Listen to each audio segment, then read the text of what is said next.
Hoş gördük mənim sevimli Türk qızlarım, dəyərli seyircilərim. Deməli, bugünkü mövzum, bugünkü söhbətim uşaqlarda süd dişləri haqqında olacaq. Yəni, diqqətlə qulaq asın, yadınızda saxlayın. Çox suallar ünvanlanır ki, uşaqlarda süd dişləri nə vaxtdan çıxmalıdır? Onların gələcəkdə sağlam olmağı üçün nə etmək lazımdır? Nə vaxtdan profilaktik işləri başlamaq lazımdır? Bu haqda çoxlu suallar olur.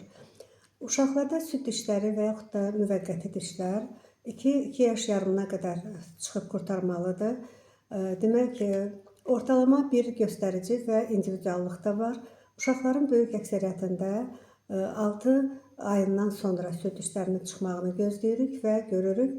Amma istisna hallar var. Yəni, süd dişi ilə doğulan uşaqlarda müşahidə edirik və yaxud da genetik olaraq 2 ayından, 3 ayından süd dişi çıxaran uşaqları da müşahidə edirik, görürük. Yəni, süd dişləri demək ki, çox vacib bir orqanlardır.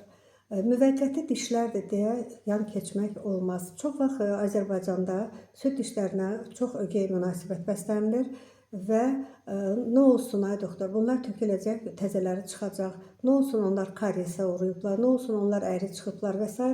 yanaşmalar çoxdur. Ancaq bu düzgün yanaşmalar deyil.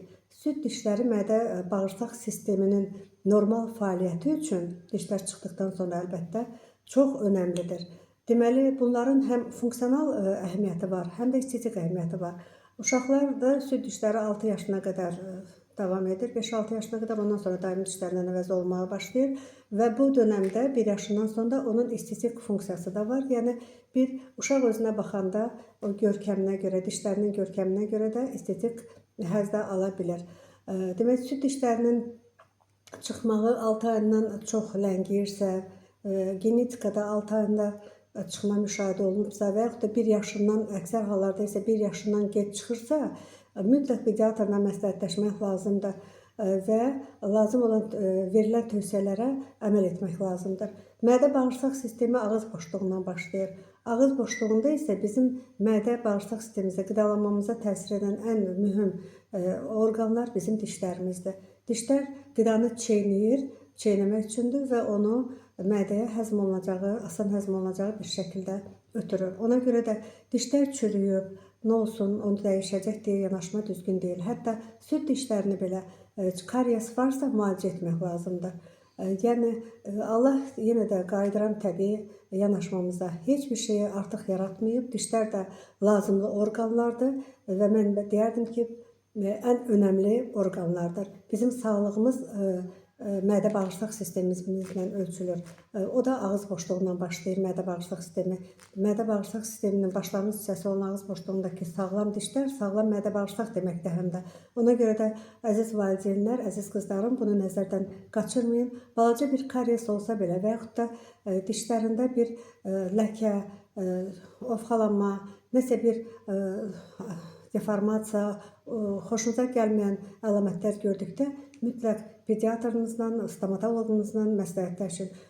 Çox təəssüf ki, Azərbaycanda uşaq stomatoloji problemləri çox az işıqlandırılır və dəyərləndirilir. Demək, rayonlarda, Respublikamızın rayonlarının böyük əksəriyyətində uşaq stomatoloqları yoxdur. Onlar bir ortodontik problem olanda, başqa bir alt çənə problemi dişlərlə bağlı olanda biz ancaq uşaq stomatoloji mərkəzinə, Respublika Uşaq Stomatoloji Mərkəzinə yönləndirməli oluruq. Çox yaxşı olardı ki, yəni bölgələrimizdə də uşaq stomatoloqları olsun və onların olmağı yetərli deyil. Çox yaxşı olardı ki, onların yanaşması da düzgün olsun. Diş karyeslidir deyə onu çəkib atmaq, çıxarıb atmaq düzgün deyil. Yəni, siz hər hansı bir orqanınız xəstə olanda onu çıxarıb atırsınız, bir dəqiq fikirləşin. Gözünüz xəstədirsə onu çıxarıb atmaq lazımdır, yoxsa müalicə lazımdır. Yəni, dişlərinizdə bu cür ögey münasibət bəsləməyin, çox xahiş edirəm. Yəni, sağlamlığınızın başlanğıcı dişlər olduğu üçün buna çox böyük önəm verin, diqqət yetirin. Deməli, dişlərin uşaqların nitqinə, danışıq funksiyasına da çox böyük təsiri vardır. Demək, çeynəmə estetik funksiyalardan əlavə danışıq funksiyası da vardır. Demək, Ona görə də nitqin formalaşmasında dişin də çox böyük önəmi vardır və sağlam dişlər həm də nitqə təsir edir. Bu haqda saatlarla danışmaq olar. Bu hələlik bu qədər. Bu mövzuya qayıdacağıq. Bir daha çox sağ olun, təşəkkür edirəm.